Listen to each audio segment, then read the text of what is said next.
Hi guys, Harbs Knobs here. Today I'll be talking about Tasha from the upcoming D&D supplement, Tasha's Cauldron of Everything. First, a big thank you to my two new patrons, Joe and Catherine. If you'd like to check out our Discord server or my Patreon page, then the link is in the description below. Okay, let's go.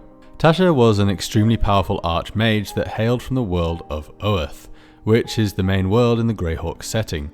But like all powerful mages in D&D, they are rarely bound to one world, and so Tasha has made an imprint upon a vast many others. Tasha's speciality was demonology, and she had some particularly interesting relationships with several Tanari of the Abyss.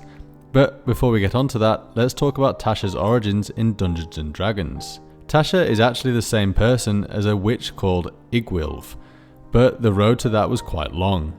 The famous D&D spell, Tasha's Hideous Laughter, was actually created by Gary Gygax in 1982, when a young fan wrote to Gary Gygax and he then named a spell after her.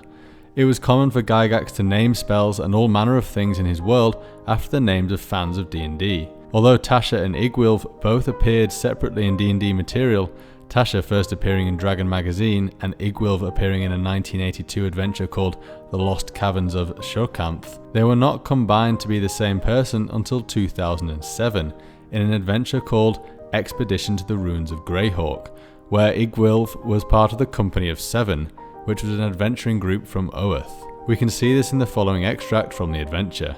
When Igwilv's simulacrum came upon this room, she recognized her own face in the image of Tasha, a name that the real Igwilv had used long ago, which might in fact be the one given to her by her mysterious mother. So, who was this mysterious mother?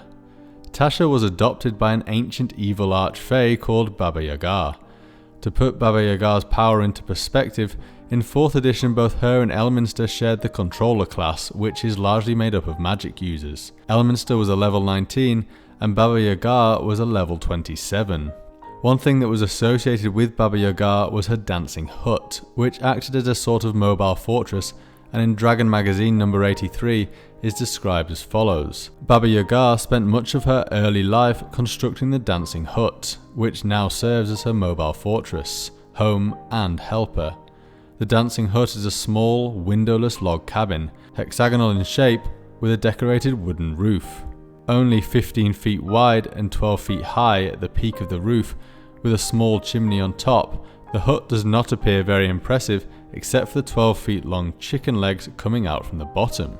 When first sighted, the hut will usually be dancing by spinning about rapidly on its feet. Baba Yaga was a hag, and hags can make bargains with people, but as we saw in Baldur's Gate 3 under the hag's cabin in the woods, these bargains are not to be trusted and are only for the truly desperate. In fact, in the 4th edition Manual of the Plains, the following is written: Baba Yaga is pure evil, but she can be bargained with. Like the Fomorians, hags crave power, although their agendas are far more subtle. Baba Yaga is willing to trade secret for secret. Adventurers must beware. Of all the Fae, Baba Yaga's bargains are the most treacherously worded. Few are wise enough to outwit her, and the truly wise don't even try.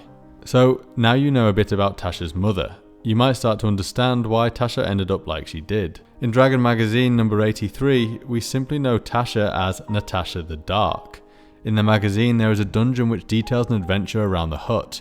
It also speaks of Natasha's good sister called Elena, who Natasha is jealous of. Later in life, when Tasha was known as Igwilv, she developed a fascination with demons and wrote the Demonomicon of Igwilv. It comprised of 7 volumes and contained a wealth of knowledge on demon lore, as well as the dangerous instructions to summon and bind demons. According to the 4th edition supplement, Demonomicon, Igwilv's ultimate goal is to dominate the entire Abyss, a task which won't be easily achieved, but she knows more about the plane than any other mortal being, and even managed to imprison the demon lord graz'zt. However, she didn't achieve this all on her own. Igwilv was well tutored by Baba Yaga, and then later in life by her archmage master, Zagig Yargurn. In the Greyhawk setting, Zagig actually ascended to become a demigod. However, when Zagig was a mortal and the mayor of the city of Greyhawk, he managed to imprison the demon lord known as Fraz Urblu. It was this event that taught Igwilv how to imprison graz'zt. If you are unfamiliar with graz'zt, then basically he is a demon lord, but it wasn't always that way.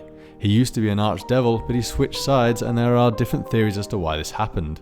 Ultimately, this was a disturbing event in the Blood War, as if too many Tanar'ri or Batezu switched sides, it could tip the balance of the Blood War in favour of one side.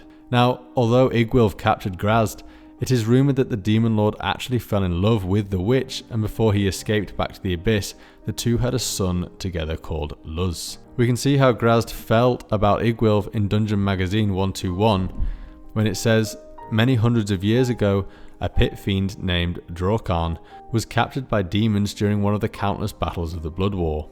These demons brought the captured devil before their master, graz'zt, one of the most powerful demons in the Abyss. Graz'zt skinned the pit fiend alive and had one of his most talented artisans transform its hide into a magic cloak. He named it Fiend's Embrace and offered it as a gift to his lover, the Witch Queen, Igwilf."